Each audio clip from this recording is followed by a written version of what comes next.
विधानसभा चुनाव हारने के बाद जो है प्रशांत किशोर जो है पंचायत लेवल से लेकर प्रदेश तक जितने भी संगठन सबको भंग कर दिए हैं। इस सिलसिले में जो है आदित्य जी से जानकारी लेते हैं।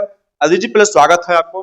बहुत बहुत धन्यवाद। अच्छा, ये आदित्य जी जो है प्रशांत किशोर जो है संगठन को भंग के क्या कारण लग रहा है आपको? देखिए, चुनाव में बुरी तरह हारने के बाद प्रशांत किशोर गए थे, भी भितरवा गए थे, गांधी आश्रम गए और वहां पर उन्होंने 24 घंटे का मौन व्रत धारण किया।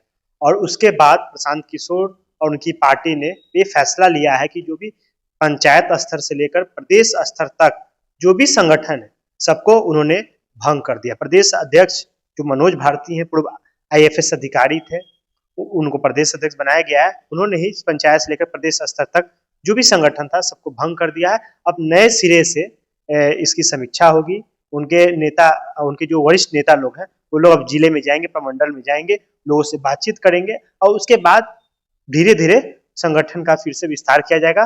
टारगेट रखा गया है 1.5 महीने तक हम लोग समीक्षा करेंगे, देखेंगे। उसके बाद उन्होंने बोला है कि हम संगठन का फिर से विस्तार करेंगे, बनाएंगे। जी, तो मैंने कि चुनाव मैंने कि हारने के बाद ये संगठन किया तो किस तरह से रणनीति क्या रहेगी? रणनीति वही है। उन्होंने, प्रशांत किशोर ने ये बात बोल भी दिया है कि हम ये सोच रहे हैं कि फिर से मेहनत करें और मेहनत के बाद ही हम फिर से संगठन को खड़ा करें। रणनीति साफ है, रणनीति उनकी मेहनत रहेगी और कोई नहीं है।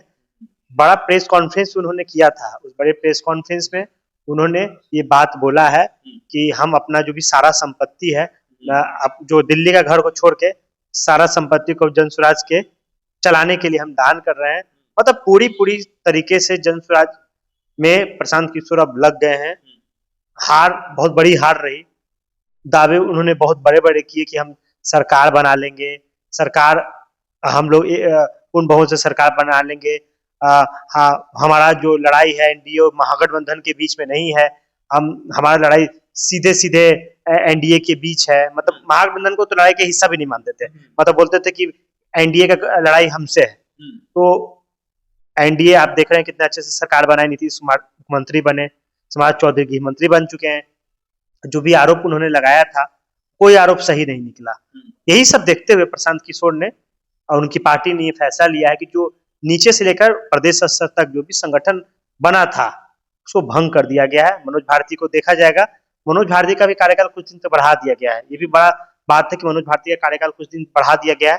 अब ये देखना होगा क्या मनोज भारती भी पद से मुक्त होंगे, नए प्रदेश अध्यक्ष आएंगे, कि केवल और केवल जिला से लेकर प्रदेश स्तर तक ही संगठन का विस्तार होगा। जी, तो क्या जो ऊपर से नीचे से ऊपर तक बदलाव किया गया है, क्या इस बदलाव से क्या कुछ आपको अंदर क्या कुछ समझ आता है? देखिए, बदलाव इसलिए किया गया क्योंकि बहुत बुरी तरह हार गए। हारने के बाद उनपे बहुत तरीके से सवाल पूछा जा रहा है। बोला जा रहा था कि आप बहुत बड़े रणनीतिकार थे, आप कैसे फेल हो गए? जब खुद आप संगठन पार्टी बना के उतरे तो कहाँ आप फेल हो गए? हो सकता है उनके पास अच्छे अच्छे लोग नहीं शामिल हो पाए, अच्छे लोग को वो नहीं रख पाए। एक आरोप उन पे लगता है कि जीएसपीटी जैसे उनका जो पेड जो व्यवस्था है उसकी व्यवस्था के तहत लोग लगे हुए थे। तो उनको एक चीज समझने लगे कि भारतीय जनता पार्टी से उनका लड़ाई है, जेडीयू से लड़ाई है, आरजेडी से लड़ाई है। तो ये सब तीनों चारों पार्टी जो है संगठन के दम पे ही, अपने वोट बैंक और संगठन के दम पे ही सरकार बनाते हैं और बिगाड़ते हैं और पक्ष और विपक्ष की राजनीति करते हैं। ये बात प्रशांत किशोर को अब समझ में आने लगी है कि अगर हम अपने आप को, संगठन को सही ढंग से नहीं रख पाएंगे तो हम सरकार नहीं बना पाएंगे और केवल जीएसपीटी जैसी एक व्यवस्था के तहत हम आगे नहीं बढ़ पाएंगे। केवल उम्मीदवार और सभा करके पद यात्रा करके नहीं कर पाएंगे। इसके लिए एक संगठन चाहिए, एक समर्पित कार्यकर्ता चाहिए। जो आवश्यकता अन्य पार्टियों में है वो समझ रहे हैं कि हमारे पार्टी की आवश्यकता है। इसी कारण प्रशांत किशोर ने जिला स्तर से लेकर, मतलब पंचायत स्तर से लेकर प्रदेश स्तर तक संगठन को भंग कर दिया है। अब नया संगठन का विस्तार जल्द ही 1.5 महीने के बाद देखने को मिलेगा। जी, बहुत बहुत धन्यवाद। तो आप देख रहे थे न्यूज आजकल नंबर 1। इसी तक बने रहने के लिए बने रहे। धन्यवाद।